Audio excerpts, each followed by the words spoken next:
This photo shows Italian General Alexandro Luzano standing above a slaughtered Serbian child in front of a school in Pribylowsci.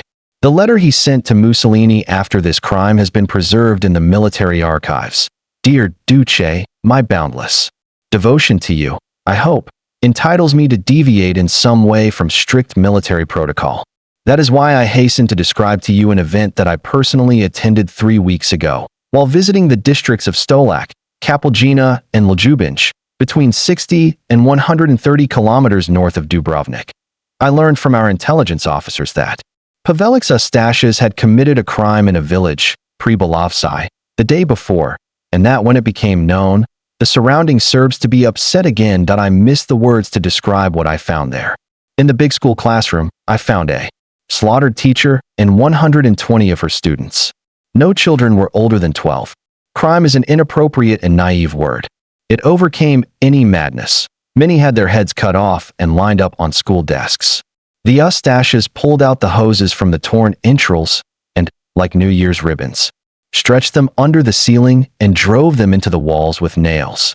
The swarm of flies and the unbearable stench did not allow us to stay there longer. I noticed a torn bag of salt in the corner and was shocked to find that they were slaughtering them slowly, salting their necks. And just as we were leaving, a child's grunt was heard in the back seat. I sent 2 soldiers to see what it is. They took out one student. He was still alive. He was breathing with his throat cut in half. I take that poor child to our military hospital in my car, bring him back to consciousness, and learn the full truth about the tragedy from him. The criminals first, in turn, raped a Serbian teacher.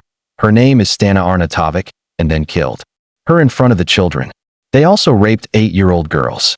During all that time, a gypsy orchestra brought by force sang and hit the tambourines, to the eternal shame of the Roman Church. One man of God, one pastor, participated in all this.